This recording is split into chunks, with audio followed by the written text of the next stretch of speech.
it's Gamer Ahmer here. So I went out to Ohio to a video game convention called Cleveland Gaming Classic.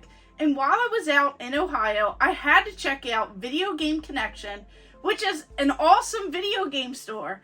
And what did they have? Tons of Super Nintendo games. So I added quite a few into my collection. So last time we left off with 450 games out of the 721 that I need for a full set.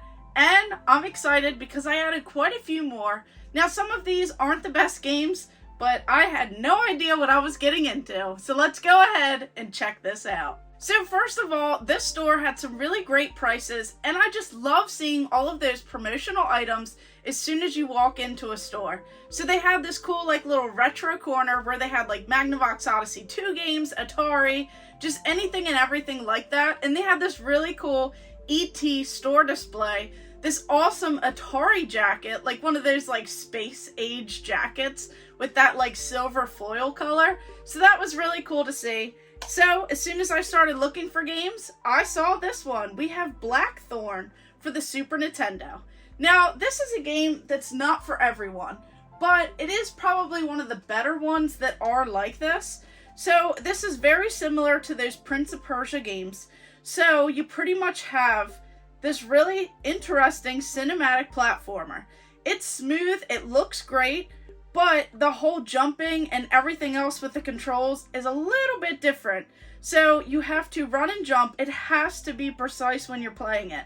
Now, I would definitely recommend playing this on the Sega 32X. I've heard that that's the better option to play this, but I just love this whole design. So this beautiful cover art is just really awesome looking. So pretty much with the story, you have the light and these dark gemstones, and of course the light stone is being attacked. So you have to run around and talk to like literally everyone in this game, and you have to collect different items, you have to fight against your enemies, but you have to put away your gun in order to jump.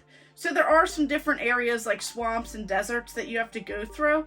Now you cannot do this quick. So this 2D platforming game cannot just like be run through extremely quick. You have to take your time with this game.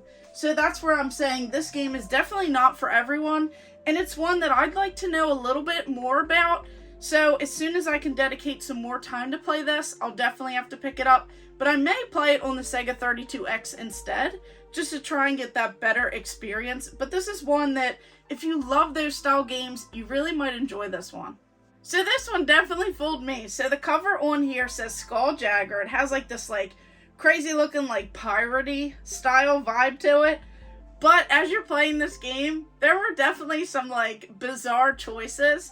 So notably, this game is very bright and colorful, so I did enjoy that aspect to it. But I would have to say that the cover is so much different. So you have this action platformer. You have like 7 different like chapters, but there's like overall like 21 different levels. There's the password system. Now the backgrounds are pretty standard, even though it is this like colorful and vibrant style game.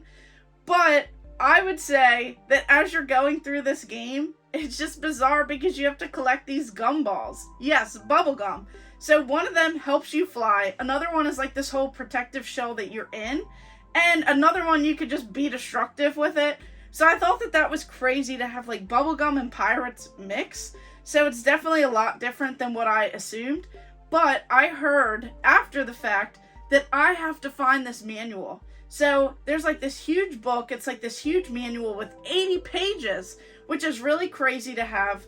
And it's kind of like this comic book art style. So I think that that will be definitely a lot better to get into if I can actually read through that 80 pages before I give this game a go. So I'm really excited to, try and find this game complete in box. Now, I'm not trying to do that with everything, but some of the ones that are notable and that have like these extras are the ones that I want to try and collect and get complete in box. So if you guys are enjoying this content, make sure you hit that subscribe button and hit the bell notification, because you don't want to miss out as I go through on my journey of trying to collect all of these Super Nintendo games, and I take you to all of these different places that just have some really cool items.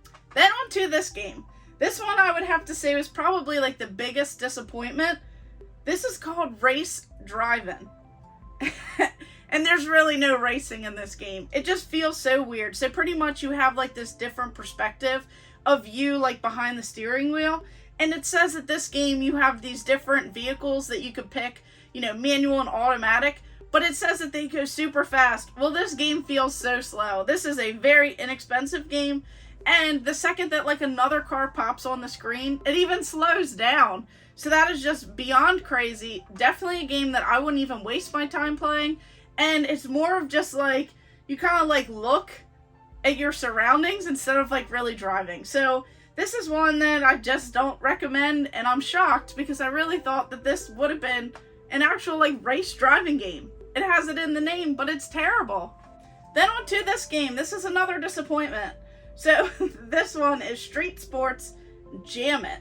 So this is your basketball game, but the only notable thing about this game is that they used these real actors and they were like digitized, so that like whole realism, and its detailed part is like just that part with the graphics. But it just looks more hardcore than it actually is, and there's not too much going on with this game.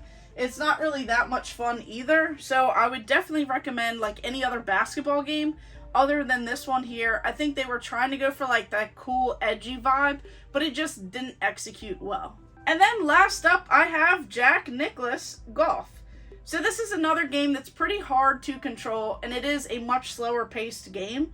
So once again, I would have to say probably avoid this one. There's so many better golfing games on the system, but this is just another one of those like cash grabs where they tried to put someone notable on the cover here, and they just tried to sell it as a fun game, but it just didn't turn out very well. So we left off with 450 last time, and now we have 5 more games, so 455. Working our way closer to 500 games, and I can't wait to see which games are next. So these were some pretty awesome scores that I scored at Video Game Connection in Cleveland, Ohio. So if you're ever in that area, or you go to the Cleveland Gaming Classic, you might want to check this out, as this store was pretty cool. It had all of these like awesome promotional items, so many video games were there, and they had some really great deals. So I had a blast checking out this store, checking out all of these awesome items, picking up these games, and just adding them into the collection. So which game would you recommend? Would you pick maybe Jagger or even Blackthorn? But pretty much the rest of them are a no-go, at least for me. But let me know if you enjoyed any of these games as a kid or back in the day. And of course, thank you guys for watching. Make sure you like and subscribe. Go ahead and check out all of my other videos and stay tuned for more.